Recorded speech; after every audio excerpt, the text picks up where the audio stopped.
Hi guys, ఎలా ఉన్నారు? ఈ వీడియోలో మనం ఒక కొత్త ఇంట్రెస్టింగ్ టాపిక్తో ఈరోజు మీ ముందరికి వచ్చేస్తాను బ్రో. సో లేట్ చేయకుండా ఆ వీడియో ఏంటో చూసేద్దాం మరి. ఈ వీడియోలో పైన కనపడుతున్న ఆ ఇద్దరి గురించి ఈరోజు ఈ వీడియో. సో ఇక్కడ స్టోరీ ఏంటంటే, జనరల్గా human body active stage, inactive stage అని 2 స్టేజెస్ ఉంటాయి జనరల్గా. యాక్టివ్ స్టేజ్ని ఎప్పుడు అంటాం? మనం జస్ట్ వర్కింగ్ అప్పుడు కానీ, లేదంటే మన పనులు మన మన బాడీ ఆర్గాన్స్ కానీ వర్కింగ్లో ఉన్నప్పుడు దాన్ని యాక్టివ్ స్టేజ్ అంటాం. సో ఎప్పుడైతే మనం నిద్రలోకి వెళ్తామో దాన్ని ఇన్యాక్టివ్ స్టేట్ అంటాం.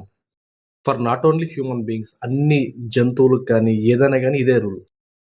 సో ఇక్కడ పాకిస్తాన్లోని బలోచిస్తాన్ అనే ఒక ప్లేస్లో ఈ 2 బ్రదర్స్కి చాలా డిఫరెంట్గా బాడీ ఫంక్షన్ అనేది వర్క్ అవుతుంది. సో ఇక్కడ మ్యాటర్ ఏంటంటే, వాళ్ళు డే టైం యాక్టివ్గా ఉంటారు. ఎప్పుడైతే సన్ ఫాల్ అవుతుందో వాళ్ళ బాడీ ఇన్యాక్టివ్ స్టేజ్లోకి వెళ్ళిపోతుంది. ఇది చాలా డిఫరెంట్ కండిషన్, చాలా రేర్ కండిషన్ ఇది. ఈ ఎఫెక్ట్ ఎంతలా ఉంటుందంటే, ఎప్పుడైతే సన్ ఫాల్ ఉంటుందో, అంటే ఐ మీన్ సూర్యాస్తమయం ఉంటుందో, దాని తర్వాత వాళ్ళ బాడీ ఎంత ఇన్యాక్టివ్ స్టేజ్లోకి వెళ్ళిపోతుందంటే ఉన్నట్టుండి అక్కడే పడిపోతారంట.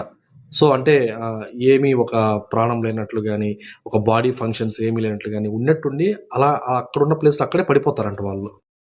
వాళ్ళు డే టైంలో యాక్టివ్గా ఉండి, సో ఈవినింగ్ టైమ్స్ కానీ, లేదంటే సన్ఫాల్ సూర్యాస్తమయం అయ్యే టైంలో కానీ వాళ్ళు ఇన్యాక్టివ్ స్టేజ్లోకి వెళ్ళిపోయి బయట అక్కడక్కడే పడిపోవడము, వీళ్ళ పేరెంట్స్ అక్కడికి వెళ్ళి వీళ్ళని మళ్ళీ ఇంటికి తెచ్చుకోవడము, సో ఇవన్నీ ఫ్రీక్వెంట్గా జరుగుతున్నాయి. వాళ్ళు ఈ కండిషన్ చూసి వాళ్ళు చాలా భయపడి సో డాక్టర్కి చూపించారు. డాక్టర్స్ కూడా చాలా ఆశ్చర్యపోయారు. ఎందుకంటే ప్రపంచంలో ఇలాంటి రేర్ డిసీజ్ ఎవరికి ఉండదు కాబట్టి. ఇక్కడ డాక్టర్స్ చెప్పడం ఏంటంటే, ఇది ఒక జెనెటికల్ ప్రాబ్లమ్స్ వల్ల కానీ, లేదంటే ఎనర్జీ ప్రొడక్షన్ దగ్గర కానీ, లేదా నర్వస్ సిస్టమ్ ఎఫెక్ట్ కానీ అయ్యుండొచ్చు అని చెప్తున్నారు. కానీ ఎగ్జాక్ట్ రీజన్ అయితే వాళ్ళు ఫైండ్ అవుట్ చేయలేకపోతున్నారంట. డాక్టర్స్ ఈ కండిషన్ చూసి వాళ్ళకి ఆ ఇద్దరు అబ్బాయిలకి సోలార్ కిడ్స్ అని పేరు పెట్టారంట. సో ఎందుకంటే డే టైంలో యాక్టివ్గా ఉండి నైట్ టైం ఇన్యాక్టివ్గా ఉండడం వల్ల వాళ్ళు ఈ పేరు పెట్టారంట. సో ఫైనల్గా వీళ్ళని ఈవినింగ్ అంటే నైట్ టైమ్స్ కూడా యాక్టివ్లో ఉంచడానికి డాక్టర్స్ ఏం చేశారంటే, టెంపరరీ సొల్యూషన్ లాగా వీళ్ళకి డోపమైన్ ఇంజెక్షన్ ఇవ్వడం స్టార్ట్ చేశారంట. సో ఈ డోపమైన్ ఇంజెక్షన్ ఏం చేస్తుందంటే, మన నర్వస్ సిస్టమ్ని blood flow improvement in kidneys కానీ ఇవన్నీ ఫాస్ట్ మూమెంట్ ఇవ్వడానికి ట్రై చేస్తాయి. సో ఈ డోపమైన్ ఇంజెక్షన్ ఇచ్చిన తర్వాత వాళ్ళలో కొంచెం బెటర్ రిజల్ట్ వచ్చింది. సో కొంచెం మూమెంట్ రావడం కానీ, వాళ్ళు నైట్ టైమ్స్ నడవడం కానీ సో బెటర్ రిజల్ట్ అయితే వచ్చిందని డాక్టర్స్ చెప్తున్నారు.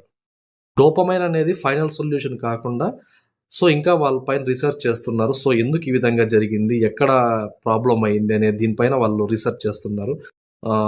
సో ఇంకా ఫైనల్ రిజల్ట్ అనేది వచ్చేది ఉంది. సో ఈ సోలార్ కిడ్స్ గురించి మీరేమనుకుంటున్నారు, వాళ్ళ ఇన్యాక్టివ్ స్టేజ్ గురించి మీరేమనుకుంటున్నారో కమెంట్స్ రూపంలో తెలియజేయండి. సో అలాగే ప్లీజ్ సబ్స్క్రైబ్ మై ఛానల్.